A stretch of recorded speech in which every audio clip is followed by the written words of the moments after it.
We're going to have a great one. Joining me from the NWA School of Morton, a Southern Pride Championship Wrestling, Innovate Championship Wrestling, and very, very many others is none other than Casey Cazana. And without further ado, let's get right into it, shall we? Mr. Cazana, how are you doing today? I'm doing wonderful. And well. Yes, same here. We're alive and well. We're doing great, Mr. Cazana. We have a lot of fans here that have been watching you, and we have been watching you for such a long time. We started with NWA JCP. We started at School of Morton with you and just kind of followed you out of there. I'd like to welcome you as my guest from the Country Gentleman. Mr. Casey Cazana is here. Let's talk about tradition and legacy for a minute. You're from a wrestling patriarchy as a family. Can you tell us how stepping out of your father's shadow and out of your grandfather's as well has helped you forge a new path for you and your brother in the world of wrestling? It's definitely been a tricky road. Like, we have all the pressure put on me and AJ both. So we come from John, we come from our father. And so we get more pressure on us since we're generational kids than, like, say, a first generation person would. So trying to step out from their shadows is obviously pretty hard. But I can finally say this: I'm the only Cazana so far to wrestle a world champion in a world championship match. And it solidified you. It solidified your family's name because you have the ability, now that we've seen it on the CW, you have the ability to compete, but not only compete, but beat a world champion at any given moment. I mean, it didn't happen, unfortunately, but you came so close on so many times. It was just wonderful to watch. What a great match that was. I have to give you props on that. What challenges would you say present themselves to you, and how have you dealt with them being known as a tag team in not only the NWA, but also the promotions that you wrestle on a weekly basis? It's something. That's basically the only thing I can say. It's something. Like, because you never know. With AJ, you never know what's going to happen. With me, you never know what's going to happen. Well, so he's a big brute, man, and he definitely can hold his own. And with you by his side, you two definitely have the ability to take over the world of wrestling by storm. And I'm going to give you a compliment here, and I don't want you to let it go to your head. Don't let it get big. But you guys are on a path that almost the Road Warriors have taken, and that's saying something specific for you all, because you're getting your name out there. Not only are you getting your name out there, but not too long ago, you held, how many titles was that? I believe six titles in the world of wrestling. We had 3 tag team titles, yes, sir. 6 together. So that's awesome, baby. I mean, y'all are doing it. And you've won some cups. You won the School of Morton Cup here recently. So that's been really a great thing for you guys. Inaugural Rock and Roll Cup champion. That's right. That's absolutely right. Speaking of challenges and how to overcome them, let's talk about your rivalry between the Country Gentleman and the Guiding Light. It's more than personal between you and Mr. Evan Golden, isn't it? I would assume so. He always says the Goldens are better than the Cazanas, but how many world champions has he wrestled? How many world champions has his daddy wrestled? Well, you do have a very good point there, Mr. Cazana. You have an excellent point there. Take us back to the treacherous moment where you decided to stab the golden child in the back. My audience wants to know, why would you do such a thing to a stand-up guy? Well, first off, Evan Golden's not stand-up. If that's your definition of stand-up, then you must be barely mistaken. I didn't stab him in the back per se. I did what was best for business. And bringing in AJ was best for business. I gave them the SOM East Tennessee Tag Team Championships. You did. Like I promised. And then they go and lose them again. That's not my fault. I did what I did. But then I can only do so much with whatever. It's hard to make chicken salad out of chicken crap, if you know what I'm saying. That's very true. Do you really think you have what it takes to take the East Tennessee Heavyweight Championship away from him? Easily. I beat Evan countless times before. Ask him about La Follette, Tennessee, when I beat him for his SBCW Junior Heavyweight Championship. Notice how Evan doesn't have that around his waist anymore. Well, maybe with the help of your cheating father and that scumbag brother of yours, you can win it. But fair, square, we both know after the afterburner is applied, More than enough time to put you out of action. 1, 2, 3, baby. Well, he just has to hit it first. And I've known Evan pretty long. It's been a year since I've known Evan. I've only been wrestling almost 2 years. I've known Evan for half of my career. I'm pretty sure I can counter the afterburner. I've done it countless of times. And there's footage. There's footage of this match. You saying cheating father, no good, dirty brother. I mean, he might not shower every once in a while, but that's his own hygiene, personal issues. But you could see clear as day. I hit my famous top rope crossbody and pinned Evan 1, 2, 3. Take it. He calls it the LaFollette screw job, but he didn't kick out till 3.5. So that's on him. Well, that's very true. He was actually on our podcast a couple weeks ago. He called it the LaFollette screw job. He said that you not only stabbed him in the back, but that treacherous act that you did to stab him in the back is what cost them the titles. And not only did it cost him the titles, but it cost him a lot of sanity and a lot of his mental health and stress. And he's taking it very personal, sir. Do you have anything to say to him specifically? Well, Evan, I am the #1 contender for the East Tennessee Heavyweight Championship. And I'm pretty confident that match is happening at Overdrive at the School of Morton. The date is to be determined. But if somehow Evan beats me, I'll finally give him his flowers. But he has never been able to, one, beat me clean. You go back and watch the tape. Tape don't lie. He's pulled my trunks, pulled my hair, held the ropes. He's done everything, cheaty-wise, to beat me. He can't beat me straight up in a one-on-one fight. Scotty B had a fit over that trunk pulling incident. I mean, he really played it off. I mean, he really, really gave it out there. And I've got to say, after watching the footage, I watched it about 6 or 7 different times. There was a point in there where he could have got you clean in a schoolboy. He could have got you nice and clean. But instead, that nice little cheating spot took place there. And you can call it on either side that you want to call it. But somebody did something somewhere, and it cost you the match, sir. What match are you talking about? Which one? There's 100 matches that Evans cost me. That's right. There is. Evan is the reason the Gen 3 Express failed. I just want to put that out there. I will throw that into the fire. He's the reason we failed. The tension might have been between me and Michael Gabriel, but we squashed it out. We fought like brothers. And you fought vigorously. And like you said, you squashed that beef between Michael Gabriel and yourself. But you got to see him tagging with Michael Gabriel. He has some influence over Michael Gabriel. Are you worried about that coming out in the future and being a part of Gen 3 Express? Are you worried that he's going to be at your side, at his side? Sorry. I'm not worried about Michael Gabriel at all. I'm not worried about Evan. I'm not worried about who they're going to get to replace me because I'm irreplaceable. They better wait and hope. I got 2 guys on deck already. If they want to find a new guy to replace me, they can Gen 3 Express with insert whoever you want. It's probably Evan Golden's best friend, Christian Lee. You ask him about Christian Lee when you see him. But I got 2 guys.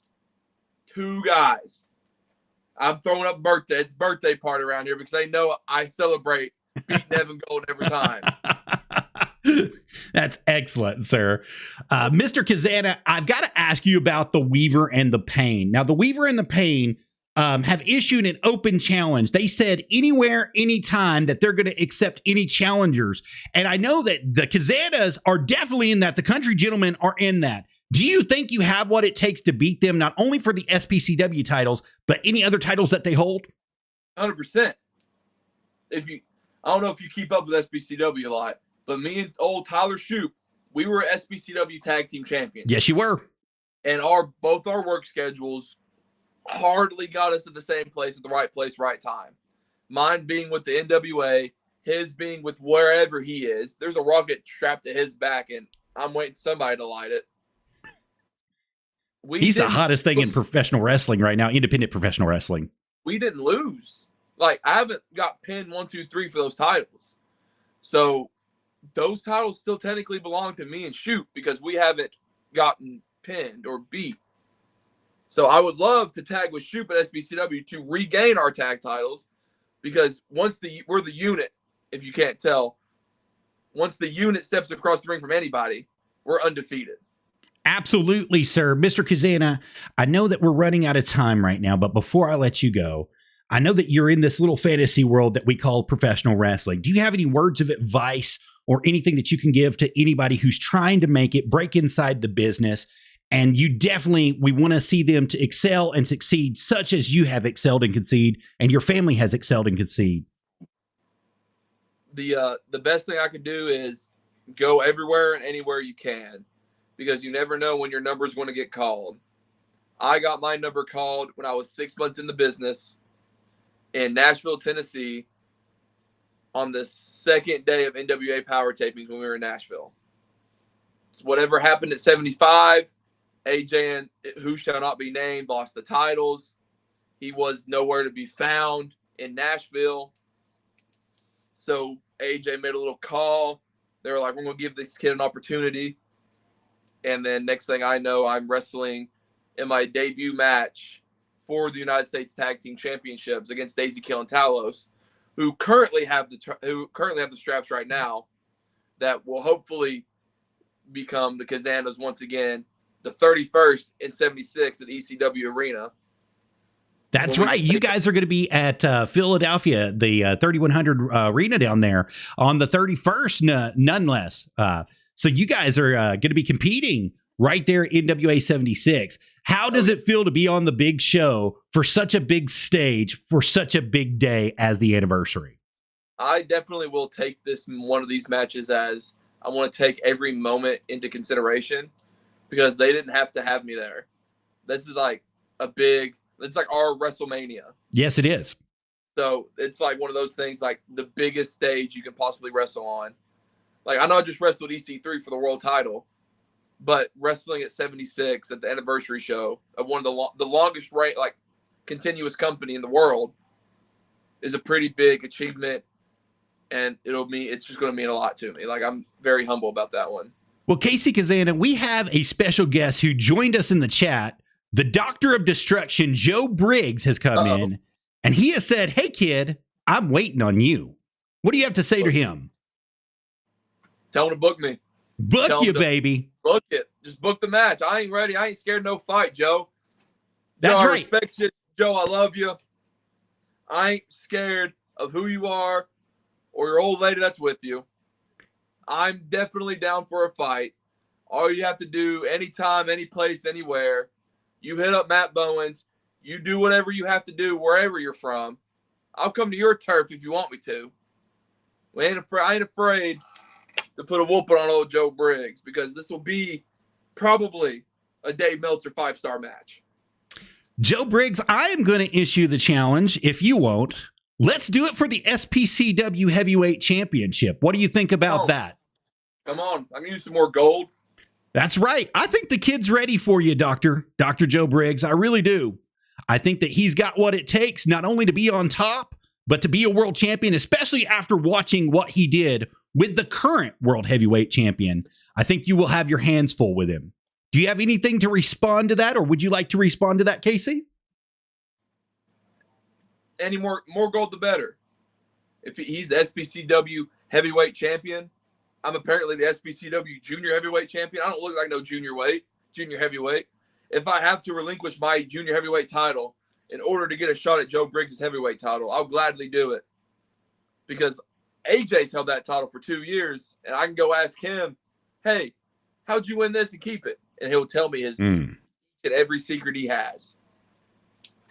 The only thing that I could say is you have a rivalry that's been going on with the Stew Crew, and Dirty Dr. Joe Briggs, as everybody likes to call him, has recently aligned himself with the Stew Crew. Do you have any issues, or are you worried about anything that might proceed there in SPCW with him aligning himself?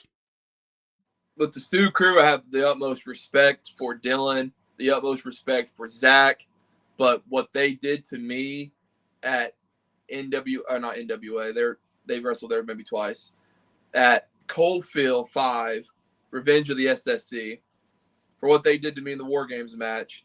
I don't care about them. I have respect for them. Zach was my best friend, and he went and aligned himself with the dark side. He went and turned his back on everything he believed in. And I never liked Dylan, to be honest. I'm just going to throw that out there. If got Dylan a little hater, Dylan. Grab, I don't care. But I'm not afraid of Zach Stewart, Dylan Stewart, or Joe Briggs, because I can get somebody to match Zach and AJ Cazana. I can get somebody to match Joe, and that's old Tyler Shoup. And us three can beat whatever they call themselves over there any day of the week. Absolutely. Joe Briggs came back and he said, you shouldn't love me. You should probably love that mustache because it at least keeps you from looking like you're 13. I'll teach you a lesson anytime, junior champion. Retort? I think he's just jealous he can't grow any hair. Wow. That is absolutely probably the truth. I mean, I'm apparently the junior heavyweight champion, even though I'm bigger than Joe. So let's just throw that out there, Joe. I run faster than you. I bench press more than you. I get prettier girls than you. All I need is that SBCW heavyweight title, baby. You step across the ring one time with KC Cazana, and lightning will strike. Let me tell you. Whoa! You got me riled up now, Joe. I'm just going to let you know. I'm happy that you're riled up for this because I'm excited to see this come to fruition. I think that it will be a great match if it ever does come to fruition. And we will be there. Wrestle Talk with Arabbidb3aver will be there to record for you guys, the fans, and also for preservation purposes in the future for the NWA. I want to say one more time, Joe Briggs has come in. He says, I have hair where it matters. You're barely past puberty. Challenge accepted is what he says. If you have hair where it matters, I don't know where hair matters in this life. Joe, that's a little... It's a little scary. You might only see a doctor about that one, pal. That's very, very scary. But yes, I absolutely agree. If he accepts this challenge, then we should make this a possibility in the future, and we will be keeping up with it right here on Wrestle Talk with Arabbidb3aver. KC Cazana, Joe Briggs, the challenge has been accepted, and we will be there. You let us know the time, the date, Joe, or KC, either one. You message us and let us know the time and the date, and we will be there. We will record it. We will make sure that it happens for you guys. So I'm currently out of time. But before we go, I would like to take the time to thank you, KC Cazana, for being here tonight. And remember, if you want to come back, all you got to do is ask. We'd love to have you back anytime that you want to come back, KC. Thank you so much. Thank you. Thank you so much to the fans for being here. Thank you so much for Dr. Joe Briggs for coming in as well. And each and every one of you watching, we definitely agree and appreciate you guys being here. I will be back in just a moment, KC, for you. We'll talk about some stuff off the air. All right. So as you know, KC Cazana, this was the picture we were talking about, him carrying those 3 titles full of gold here. If you guys want to see him, he was talking about being right here, Philadelphia 76, 2300 Swanson Street, Philadelphia Arena. The old ECW arena is where it's going to be taking place right here, August 31st for you guys. Definitely buy a ticket, fly out. It'll be worth the match just to go and see the Cazanas, the country gentlemen, be there and fight. So definitely do that for us. I appreciate each and every one of you guys for being here. And before we go, guys, I have to tell you, I do have a merchandise store that is available right here through Streamlabs. If you go to www.streamlabs.com/Arabbidb3aver/merch, you can catch all of our merchandise right there. Go ahead and pick you up some today. That's how we keep our lights on and how we keep this show going. Thank each and